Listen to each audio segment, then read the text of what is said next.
Hello everyone, welcome to Old Soul Podcast. My name is Bree, that's spelled B-R-E-I. Thank you so much. Today I'm just going to do a brief commentary on the South Korean film that was released, I believe, in 2018, titled The Witch, Part 1, Subversion. I watched this on Netflix, so I know for a fact that that's a platform that you can watch this film on, but if you don't have Netflix or something like that and you can't get access to it, you're probably going to have to rent it. I watched this in the US. I'm not sure if there's differences depending on where you live, but if you get the chance, you should totally watch the film. I don't know what the Korean title is or how to even pronounce that. I just know that The Witch Part 1, insinuating that they're probably going to do a sequel, Subversion, is the title in the English translated version. And I also know that the title sort of made me think that it would be a horror or thriller, mystery, I wasn't sure. But it definitely has that sort of dark undertone to it. It can be pretty graphic. It can be pretty in your face. So I think the best bet for people who aren't really sure if they want to watch it for those reasons, I think your best bet would be to watch the trailer and really get a sense of what the story is about and what you might be encountering by watching it versus just going into it head first, because that could be a trigger for you. And, I think people should try new things and try watching new genres, but I don't think that you should jump into it and then regret it. I don't think you'll regret watching the film, but I do think that if it's not really your typical genre, then maybe it's just not going to work for you, and that's fine. But yeah, I think the trailer would be a really good start. Okay, so the story really is this sort of slow-paced narrative that introduces us to one form of the main character, who's played by Kim Da-mi, who I'm going to refer as Da-mi. Her character's name is Jae-yoon. I apologize if I'm not pronouncing this correctly. I looked over the pronunciations, looked over the spelling, and again, I apologize. I'm going to refer to her as Da-mi because that's the actress's name, and it's sort of easier for me to pronounce, and also I remember her from Itaewon Class, so it's just sort of in my head that way. So yeah, and then the other character who shows up a lot is her best friend, which I'm just going to refer to as her best friend because I feel like that's the best way to bring her up, It's pretty self-explanatory. And then the other main guy in the film is another guy who's referred to on IMDb as the male witch, which insinuating these characters' sort of uncanny abilities or superpowers, not necessarily the witch on the broom or anything like that, which will make more sense once you see it. They refer to her as the witch in the film directly in the dialogue, and then IMDb refers to him as the male witch, who had a similar upbringing to Da-mi, but yeah, so he comes into play because he starts to track her down and threaten her and her family. There's another guy who's also tracking her down and threatening her and her family. Although he's not as interesting to me, he is a part of it, and so I think that layer needs to be added. And again, so there becomes this whole thing where Da-mi, our main character, is fighting to survive. And we have this idea of what we think of her, of what we think she is and isn't, versus what we get in the end. And that's the major plot twist. Yes, there might be spoilers in this commentary. I'm not really sure yet, but just so you know, there could be spoilers in this. So if you haven't seen the movie and you think you might be interested in watching it, you might want to pause this, watch the movie, and finish. Maybe not. Don't know that it'll be that deep, but it could ruin the film for you, and I don't really want that to happen, so just so you know. Anyway, Da-mi is seen or portrayed as this really young teenager who's just trying to get by. Her parents are a little older. Her mom is showing signs of early forms of dementia or Alzheimer's, and she is going with her best friend, who, by the way, she has really good chemistry with. They're very playful and sassy, and you also still see the love there with those two. I really like their chemistry on scene. It's really good and super cute.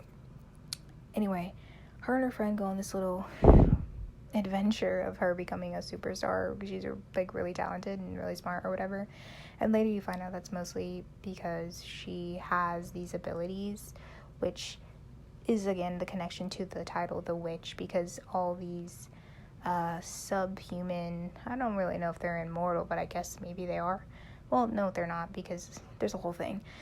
But they all have these like powers, and it's not really like the X-Men thing where one person has like fire, one person has like super speed.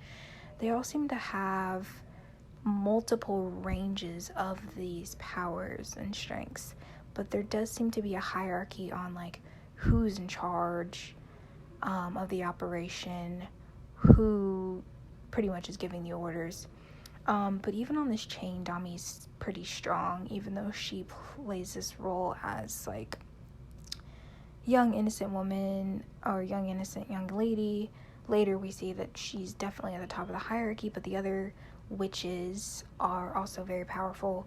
I think some of the powers were like levitation of items, superhuman strength, healing super fast. Yeah, there's so many. I can't really even detail them now because I'm not really 100% sure of the extent of those powers, but super interesting stuff here. And so the two scenes that really stood out to me in this film specifically are a scene in which these guys that have been following her, stalking her, show up into her house uninvited. They find her through this contest, this adventurous contest that she did with her best friend. She did this contest in which she sang, and you get to a certain level, you win prize money. So she was thinking, oh, I'll do this, I'll get money and like help my mom, blah blah blah, and her friend was helping her, and that's how they found her. Little did you know, yes, this is a spoiler, get ready. Little did you know that she had planned this. She wanted them to find her. And we get our first sign, our first crack in our character, our main character, who we thought we knew. We do not. We did not know her, okay? Because there's a whole scene in her house where these guys have broken in at night. Her best friend has happened to stay over that night. They break in saying, like, you don't remember who you are? Like, I don't believe you. Pretty much like that. Like, and they're like, and she's just pleading her case. Like, I don't know what you're talking about. I don't know. Why are you here? Why are you here? They're threatening her with, I don't know if it was a gun or a knife, but they're threatening her and her best friend, who are currently both in the hallway. Her friend had went out to use the restroom. She heard something or whatever, and she went out as well. Oftentimes, she has these breaks in time where she has these extreme headaches, which are a connection to her powers sort of failing her, brought on to her possible demise. So they aren't immortal from that little aspect, which you see in the film. But anyways, in a split second, they keep threatening her. They don't seem to lighten up. They're not falling for her little acting as well as she had hoped. And in the snap of a fucking finger, this girl turns into a boss-ass assassin. She takes all of them out. And the one guy who was bothering her the most, who has, like, the scar on his face from when she literally, like, beat the shit out of him when she was a kid before she ran away, she slaps the living shit out of this guy several times. Like, it's like, almost comical and scary and shocking and entertaining all in once. I don't even know how to describe it. Can we just talk about Dami's acting? This actress is exceptional. She has this blank stare, and then it goes into this scary smile and this like nonchalant, I don't give a shit. It's just crazy. And her best friend's just in the back like, who the hell are you? What the hell is going on? Like, I just wanted to to pee. Like, it's so crazy. It's so crazy. Anyway, the male witch that has been following her comes into the room sort of clapping like, oh wow, you're so good at acting. Let's go now. Like, come with us if you don't want any more issues. And she does. Because we do find out that this is what she wants. They're going to take her to this lab. They do take her to these, like, headquartered labs where the Dr. Bay, or Dr. Bake, I'm not sure how to pronounce it, but anyway, the doctor who was in charge of them when they were children, testing on them, abusing them, most likely gave them the powers that they had from doing all this work on their brains and altering things. Before it seemed that they had to close the operation, so they, like, killed all those kids, but they used some of them for, like as soldiers to do their dirty work, it seems. And then Dami got away, which she strategically planned, by the way. As a child, she planned how she would leave, and she was technically found by her adoptive parents. The parents that I was talking about earlier, they're actually her adoptive parents, because they found her on their farm and they just kind of took her in because she didn't remember anything. And yeah, but she had planned that. She actually, as a child, had planned to find her way to them, to escape. And what better place to be than in the middle of nowhere on a farm? Isn't that genius? And also super scary. Wow, this girl, like, when I talk about this girl had a fighting spirit, she was going to do what she had to do to survive.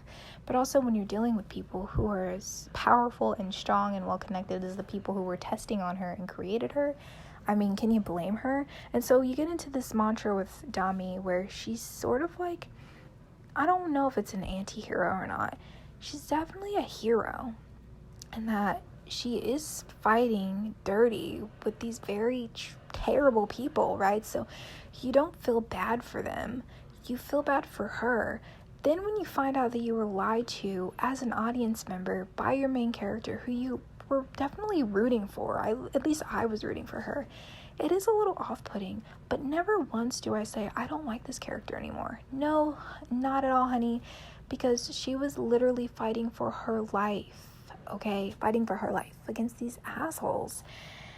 And anyway, we get this whole scene where she was getting those extreme headaches, which I mentioned, and they had taken her back to this lab, which is what she had planned, she had hoped for. And the doctor falls right into her trap without even realizing it. The doctor very much is falling into the plans of what Dami wanted.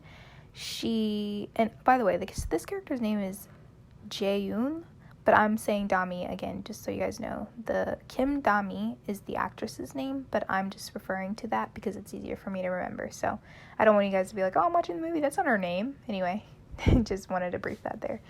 But yeah, and so she's sitting in this chair.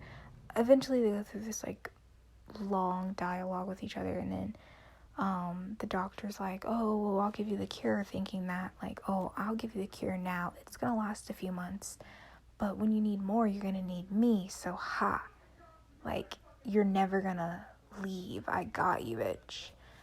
And then Dami's sort of like, yeah, thanks, and now I'll take the rest of your stash and I'll figure out how to do this on my own, but I'm gonna kill you before I leave this building. Like, this was literally her plan, and she's really, really slow about it. Like, it's a game for her, it's fun for her.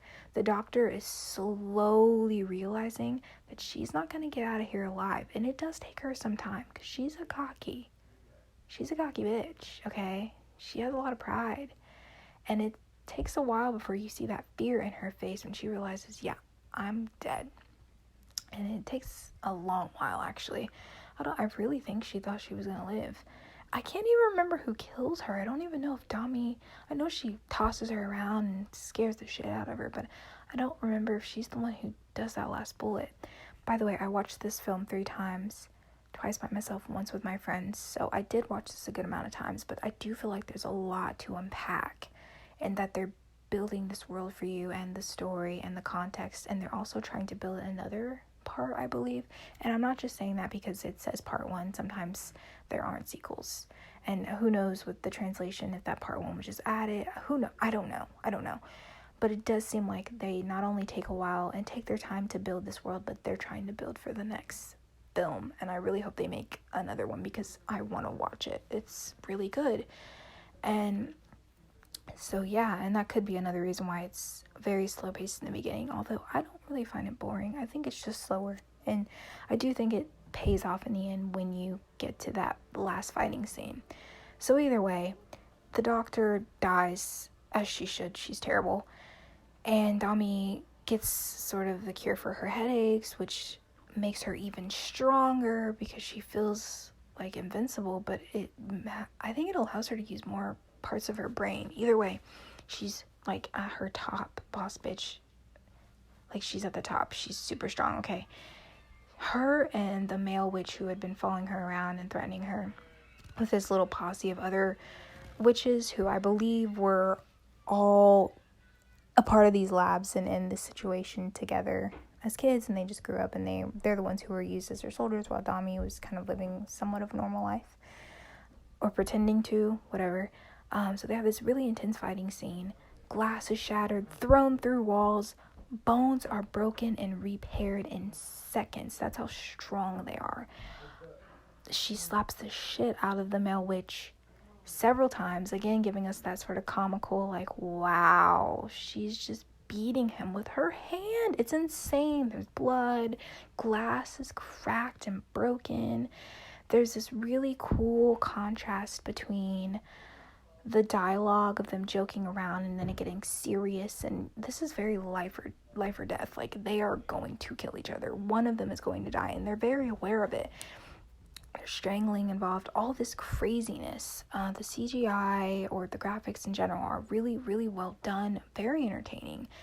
They're in this hallway, then they're in a freaking room because one of them gets smashed through the wall. It's intense, guys, it's intense. But still, they're just talking to each other. Again, she has that smile, or she has that blank face, and he's still cocky as ever, like, whatever. It's so good. And ultimately, Dami wins the fight. Of course she does. Of course she wins the fight. I'll leave the rest for you to watch so you can see how it, like, leads into the rest of the story. But anyway, I'll leave you with that. I hope you watch it. You won't regret it.